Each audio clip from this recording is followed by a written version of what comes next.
বিষকুম্ভ পয়োমুখম বলে সংস্কৃতে একটা কথা আছে। এর সাদা অর্থ মনে বিষ মুখে মধু। কথাটা মনে পড়ছে আমাদের প্রতিবেশী বাংলাদেশ যা সব শুরু করেছে সেসব দেখে। সব সাপের বিষ থাকে না, যেমন জল ঢোড়া তার বিষ নেই। আবার যেসব সাপ বিষধর তাদেরও যে একই মাত্রায় বিষ থাকে তাও নয়, কারো কম কারো বেশি। যেমন কালনাগিনীর বিষ আছে সামান্য, তবে তাতে মানুষ মরে না। আবার বিষধর সাপের মধ্যে আছে রাজগোখরো, তা কামড়ালে ছবল দিলে বাঁচার সম্ভাবনা খুব কম। মানুষের মধ্যেও তেমন শত্রু আছে, শত্রু বটে তবে ক্ষতি করে না এমন শত্রু আছে। আবার কেউ ক্ষতি করে তবে সহ্যের সীমায় থাকে সেই ক্ষতি, সেই শত্রুতা। আর কিছু শত্রু আছে রাজগোখরা বা শঙ্খচূড়ের মতো। মানুষের সঙ্গে সাপের তফাৎ এটাই যে সাপ শরীরের বিষ আড়াল করে না, তাদের বুকে থাকে, এটা সবাই জানে। কিন্তু মানুষ করে কি, সেই বিষটাকে চাপা দিয়ে রাখে মধু দিয়ে, কথার মধু দিয়ে। কথাটা মাথায় এলো বাংলাদেশের বর্তমান শাসকদের দেখে। এরা ক্ষমতায় এসেছে হাসিনা বিরোধিতার সঙ্গে ভারত বিরোধিতার উপরে ভর করে। ভাবা গিয়েছিল ক্ষমতায় বসার পর বুঝতে পারবে, দায়িত্ব পেলে দায়িত্বের ভার ও মর্যাদা কি হয় সেটা তখন বুঝবে। কিন্তু এই ভাবনাটা যে ভুল সেটা পদে পদে বুঝিয়ে দিচ্ছে বাংলাদেশের বর্তমান শাসক গোষ্ঠী। ক্ষমতায় বসার আগের সঙ্গে এখনকার তফাৎ হলো, তখন যা মনে আসতো তাই বলতেন, সরাসরি শত্রুতার কথা বলতেন। আর এখন শত্রুতা আরো বেড়েছে, কমেনি ভারত বিরোধিতা, কেবল মুখে একটু মধু যুক্ত হয়েছে।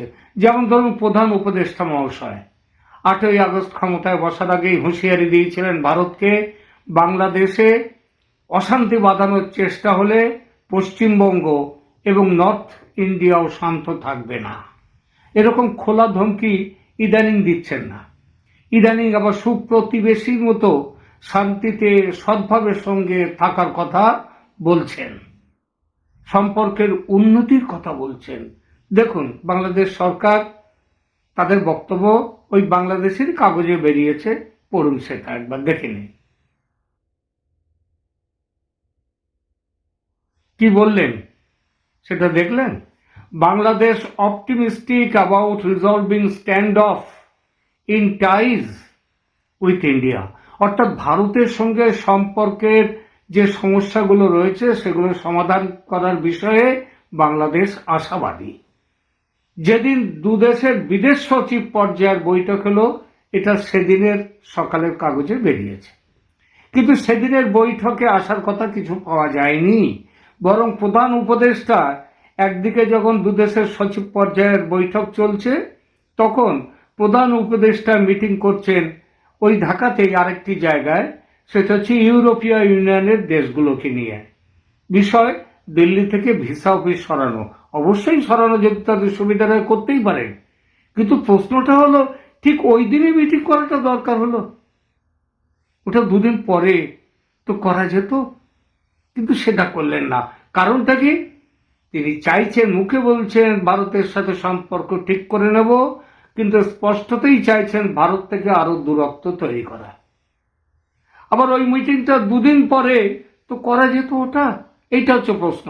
পরদিন ইউনূস সাহেবের প্রেস সচিব এতদিন স্বীকার করেননি যে বাংলাদেশের সংখ্যালঘুদের ওপর অত্যাচার হচ্ছে। ওরা পরিষ্কার বলেছে এগুলো ধর্মীয় কারণে নয়, রাজনৈতিক কারণে ইত্যাদি সব বলেছেন। আশা ছিল সেদিন প্রেস সচিব স্বীকার করলেন ধর্মীয় অত্যাচারের কথা। 88টা নাকি এরকম ঘটনা এসছে 5ই আগস্ট থেকে এই 20 না 22 অক্টোবর পর্যন্ত, এই সময়ের মধ্যে। যাই হোক, কিছুই তো আগে তো কিছুই মানতে চাইছিলেন না, এখন মানলেন। আশা ছিল বেটার লেট দ্যান নেভার। কিন্তু তারপর দিন আশা ছিল যে এবার তাহলে চিন্ময় কৃষ্ণকে জামিন দিয়ে একটা শুদ্ধ সদিচ্ছার বার্তা, ভারত তো বারবার বলছে, সেই সদিচ্ছার বার্তাটা দেওয়ার কথাটা বলবেন, এইটা ভাবা গিয়েছিল। কিন্তু হলোটা কি, তার পরদিনও চিন্ময় কৃষ্ণকে জামিন দিল না, এই দেখালো না, জামিন দিয়ে জেস্চার দেখালো না বাংলাদেশ। এরই মধ্যে ভারতের সঙ্গে সম্পর্ক ঠিক করা ছেড়ে আরো বেশি বেটিক করার দুরন্ত ইচ্ছায় আরেকটি কাজ করলেন ইউনূস সরকার। কি কাজ? একবার পড়ে দেখুন এই খবরটি।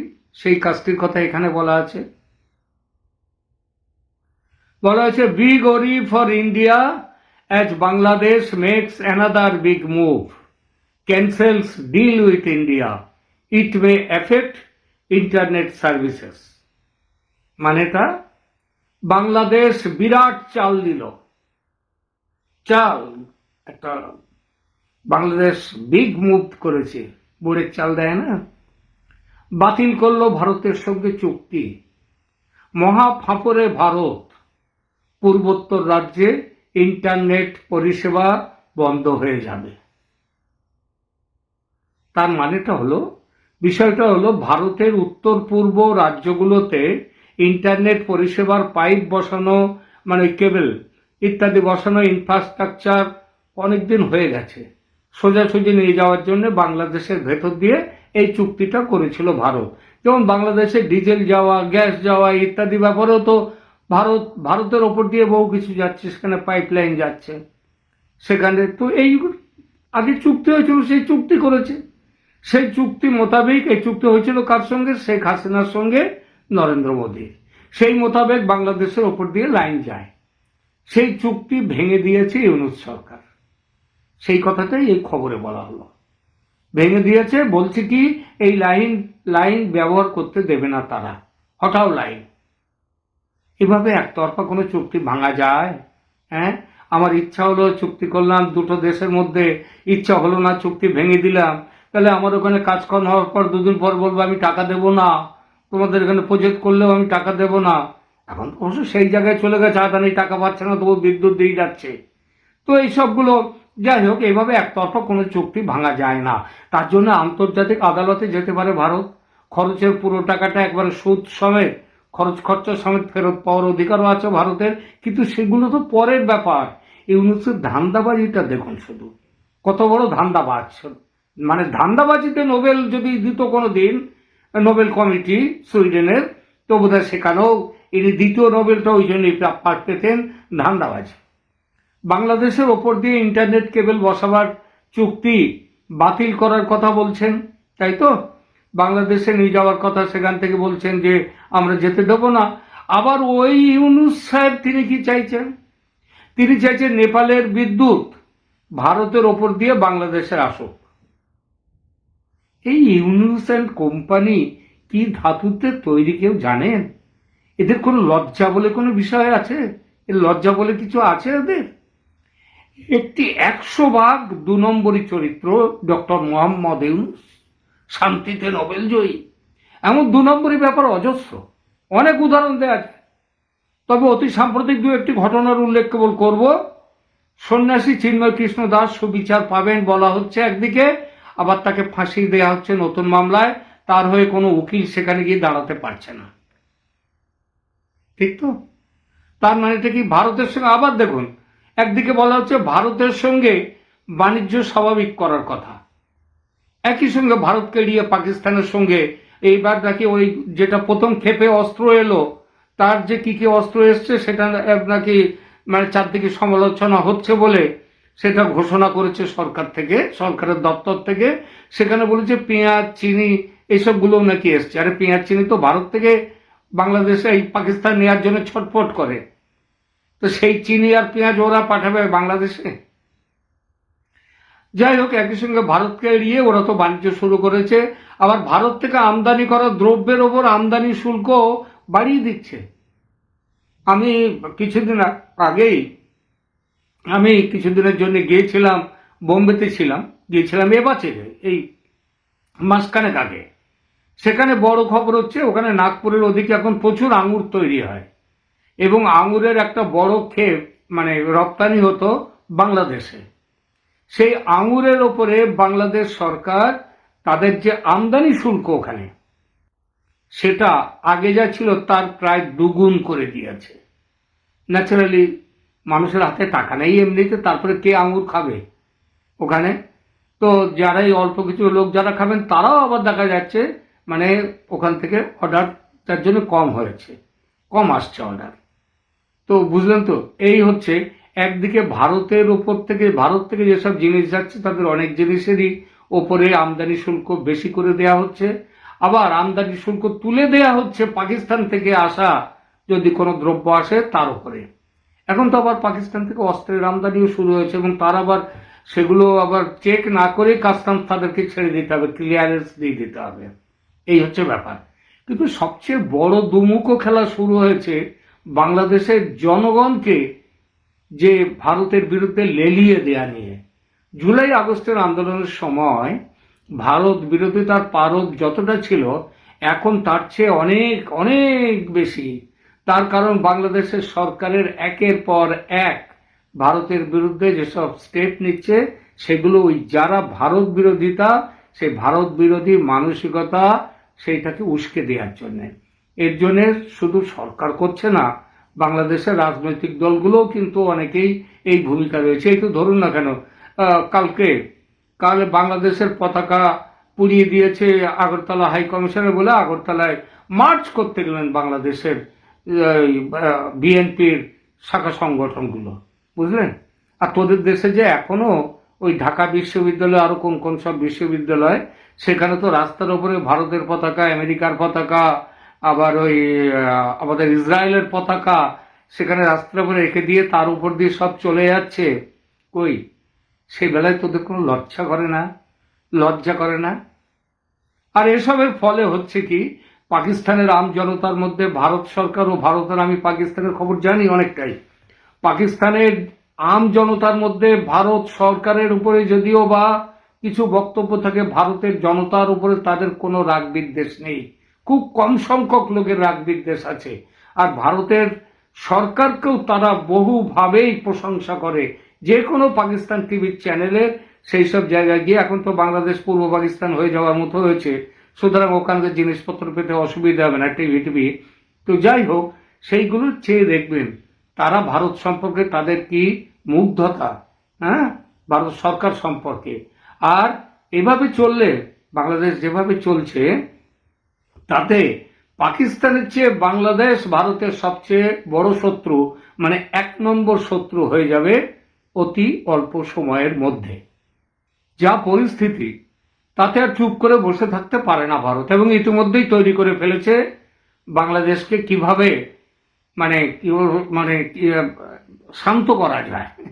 অশান্ত আছে না, সেটাকে কিভাবে শান্ত করা যায় ইতিমধ্যেই তৈরি করে ফেলেছে পরিকল্পনা বলে খবর পাওয়া যাচ্ছে। ভারতের মিডিয়ায় খুব চর্চা চলছে এখন এই পরিকল্পনা নিয়ে। কেউ এর নাম দিচ্ছে, নাম যেটা প্রচারিত হচ্ছে বাজারে, সেটা হচ্ছে, এটা হচ্ছে বাংলাদেশের ব্যাপারে মোদির প্ল্যান 365।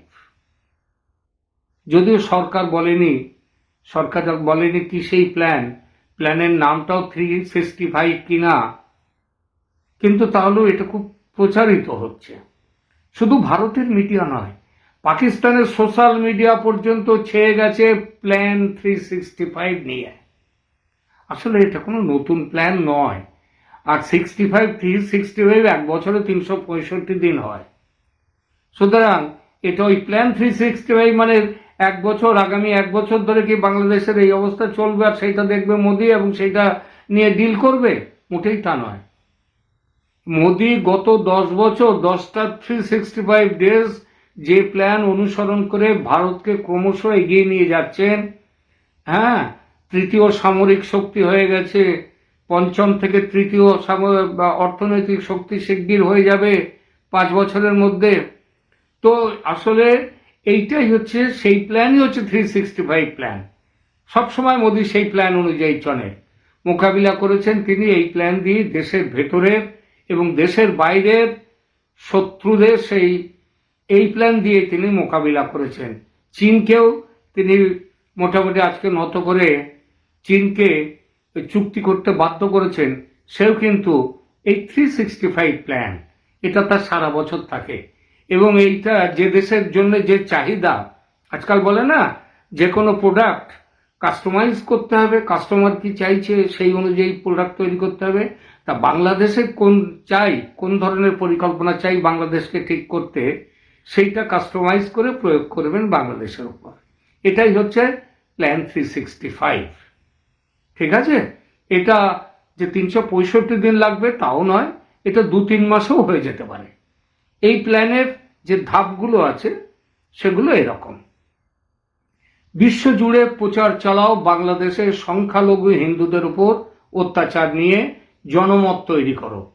এ কাজ বেশ কিছুদিন ধরেই জোর কদমে চলছে এবং তার ফলও দেখতে পাচ্ছেন। সারা পৃথিবী জুড়ে বাংলাদেশে হিন্দুদের উপরে অত্যাচার নিয়ে মিছিল, মিটিং, সমাবেশ, প্রতিবাদ, জাতিসংঘে প্রতিবাদ, এ সমস্ত কিছুই চলছে। 2 number, cyber war, media war, diplomatic war. এইসব আজকালকার আধুনিক যুগের যে সাইবার ওয়ার্ল্ডের এখন যে সমস্ত ব্যাপার আছে, সবগুলো চলো বাংলাদেশের বিরুদ্ধে। শুরু হয়ে গেছে এই কাজও। বাংলাদেশের টেক্সটাইল শিল্পকে এখন যেটা দুক দুক করে দুকপুক করছে প্রাণটা, কিচ্ছু করতে হবে না, আর একটু চেপে দাও, তাহলে শিল্প খতম, বাংলাদেশের টেক্সটাইল শিল্প। আর টেক্সটাইল শিল্প খতম হলেই কোমর ভেঙে যাবে বাংলাদেশের অর্থনীতির। কোমর ইতিমধ্যে ভেঙে গেছে, তবে ঠিক আরও একটু ভাঙুক, ভালো করে ভাঙুক। যে আর 4 নম্বর, হাতে নয়। হাতে মারে তো মারলে লোক মরবে, সেখানে আমার লোকও মরবে তো ওদের লোকও মরবে। আর ওদের এখন বাংলাদেশে অনেকেই যারা রয়েছেন তারা যে সবাই তারা যারা যুদ্ধ চাইছেন, যুদ্ধ যারা চায় তারা বুঝলেন, তারা সবাই ভাবে যে সে বেঁচে থাকবে আর তার শত্রু মারা যাবে, এইটা ভাবে সবাই। কিন্তু বাস্তবে তো ভাবনা অনুযায়ী কাজ চলে না। একদিকে হয়তো যে জিতছে তার 2জন মরছে, যে হারছে তার হয়তো 200 মরছে, এই তো ব্যাপার। ইসরায়েলের দিকে দেখুন, ইসরায়েলের সেনা কি মরেনি? কেউ মরেছে, কিন্তু গাজা প্রায় ফিনিশ, ওই হেজবোলা ফিনিশ। ঠিক আছে, সুতরাং এই যে দুর্ভিক্ষ, হাতে নয় ভাতে মারো, দুর্ভিক্ষ হোক, ইউনুস নতজানু হবে, যেমন হয়েছে মালদ্বীপের মুইজ্জু। 5 নম্বর, সরকারি হিসেবে 2.5 কোটি বাংলাদেশি অবৈধভাবে আছে ভারতে, তাদের চিহ্নিত করে বাংলাদেশে ফেরত পাঠাও। এ কাজ শুরু হয়ে গেছে আজকেই না, আজ না, গতকাল দিল্লির এলজি, লেফটেন্যান্ট গভর্নর, উপরাজ্যপাল বলা হয়, তিনি নির্দেশ দিয়েছেন বাংলাদেশিদের চিহ্নিত করে ফেরত পাঠাবার ব্যবস্থা করতে। এবং আজকেই ওখানকার কালিন্দী কুঞ্জে, সেখানে পুলিশ গিয়ে অলরেডি ঘর বাড়ি ভাঙা শুরু হয়ে গেছে। অবৈধভাবে জমি দখল করে বাস করছিল অবৈধ বাংলাদেশিরা। সরকারের বঙ্গোপসাগরের তীক্ষ্ণ নজর রাখো। শুনতে পাচ্ছি করাচি থেকে চট্টগ্রামের উদ্দেশ্যে যাত্রা করা অস্ত্রবাহী দ্বিতীয় জাহাজটির 14ই ডিসেম্বর চট্টগ্রামে পৌঁছানোর কথা, কিন্তু ওখান থেকে আসতে দিন 15 লাগে। তা সেটা 14 তারিখের মধ্যে সেই দিন চলে যাবে, হয়ে যাবে। কিন্তু শোনা যাচ্ছে অসমর্থিত সূত্র থেকে খবর পাচ্ছি, সেটি ইতিমধ্যে ভারতীয় নৌসেনা আটক করেছে। সেখানে অস্ত্র পাওয়া গেছে এবং সমস্ত কিছু, এবং সেখানে বেশ কিছু, সেখানে পাকিস্তান থেকে আসা উগ্রপন্থী তার মধ্যে লুকিয়েছিল, সব ধরা পড়েছে। এবং এই বিষয়টি শিগগিরই রাষ্ট্রসংঘে উঠবে শুনতে পাচ্ছি। এখনো বলছি এটা অসমর্থিত খবর। গতকাল বাংলাদেশের 2টো জাহাজকে আটক করেছে বঙ্গোপসাগরে ইন্ডিয়ান কোস্টগার্ড। মাছ ধরার জাহাজ, 2টো জাহাজ 78 জন লোক করে ছিল। তো মাছ ধরার জাহাজে 78 জন লোক মাছ ধরতে যায় কোনোদিন? আমি তো জন্মে শুনিনি। এই তার মধ্যে বহু আছে সন্ত্রাসী, যারা মাছ ধরার এই ছুতো করে ইন্ডিয়ার সীমানায় ঢুকে, এবং ওরা উড়িষ্যার কাছে, পারাদ্বীপের কাছে, ওখান থেকে ধরা পড়েছে। ওদের এ ছিল ওখান থেকে নেমে যাবে। ওরা নেমে গিয়ে ভারতের সন্ত্রাসমূলক কাজকর্ম করবে। 7 নম্বর হচ্ছে সবচেয়ে বড় প্ল্যান, বাংলাদেশ হুমকি দিচ্ছে ভারতকে খণ্ড বিখণ্ড করবে, তাই তো? কেউ বলছেন ওই যে কি রিজভিনা কি একজন আছেন না বিএনপির, জানি না তিনি শুধু নিজের শাড়ি না, নিজের চাদর পরান, বউয়ের শাড়ি পরান, আবার কাল নাকি বিছানার চাদর পুড়িয়েছেন। তিনি নাকি আবার ওখানকার কি সব ওই যারা অবসরপ্রাপ্ত সেনাবাহিনীর কিছু লোকজন কাল মিটিং ফিটিং করে মিছিল করে বলেছে তারা ভারতকে কি 4 দিনের মধ্যে নাকি 4 ঘন্টা না 4 দিন, বোধহয় 4 দিন বলেছে নাকি 4 ঘন্টা, মনে পড়ছে না। এসব কথা মনে তো রাখা যায় না। তো এসব মানে যাই হোক, এসব পাগলামির কথা কে মনে রাখবে বলুন? বয়স্ক মানুষ, সব বৃদ্ধ হয়ে গেছেন, হয়তো কিছু টাকা পয়সা পেয়েছেন কিংবা পাবেন কোনো সুযোগ টুযোগ, তো রাস্তায় নেমেছেন সলিডারিটি দেখাবার জন্য বাংলাদেশের সঙ্গে। তো তারা 4 দিনের মধ্যে ভারত দখল করে নেবে নাকি কলকাতা দখল করে নেবে। আর রিজভি তো বলেছে নাকি আবার সেই ঝাড়খণ্ড, বিহার, তারপরে উড়িষ্যা, বাংলা সব নাকি নিয়ে নেবে। আমি জানি না এরা কি করে। আমি যাই হোক, এখন সবচেয়ে এই যে বাংলাদেশের হুমকি দিচ্ছে, সব খণ্ড বিখণ্ড করবে। মোদির প্ল্যান হলো হুমকি দিও না, হুমকি কখনো দেবে না, কাউকে ভয় দেখাবে না। ভয় দেখানো খুব খারাপ ব্যাপার, মানুষকে ভয় দেখাতে নেই। তুমি এক কাজ করবে, সেটা যদি তুমি কিছু কাজ করতেই চাও তাহলে হুমকি দিয়ে নয়, নিঃশব্দে কাজের কাজটি করো। আর এই নিঃশব্দে কাজ করার পরিকল্পনা কবে থেকে শুরু হয়েছে জানেন? সেপ্টেম্বর থেকে শুরু হয়ে গেছে। আজকেই একটা করেছি, আজকে না কালকে বোধহয় করেছিলাম, আরাকান আর্মি কিভাবে ভারত আর এখন তাদের শত্রু নয়। তো আরাকান আর্মির সঙ্গে ওই কুকি চিনদের সঙ্গে ওদের নিয়ে বাংলাদেশের 3-4টে জেলাকে, ওই চট্টগ্রামের কাছে 3-4টে জেলাকে আলাদা করে নিয়ে একটা রাষ্ট্র করার পরিকল্পনা আছে তাদের। সেটা কতটা কি হবে সেটা অন্য প্রশ্ন, কিন্তু পরিকল্পনা আছে। তো সেই কুকি চিনরা, তাদের সঙ্গেও ভারতের বিশেষ বৈঠক হয়ে গেছে এই নভেম্বর মাসে। এই প্রথম বিদেশের সন্ত্রাসবাদী কোনো দল গোষ্ঠী, তার সাথে ভারত সরকারের বৈঠক হলো ভারতের ভবিষ্যতের কথা ভেবে, বুঝলেন? সুতরাং এই যে কুকি চিনদের সঙ্গে বৈঠকের পর বাংলাদেশকে মোটামুটি খণ্ড বিখণ্ড করার কাজ এমন গতিতে চলছে যে 365 দিন নয়, 60-65 দিনের মধ্যেই একটা বড় কাজ হয়ে যেতে পারে।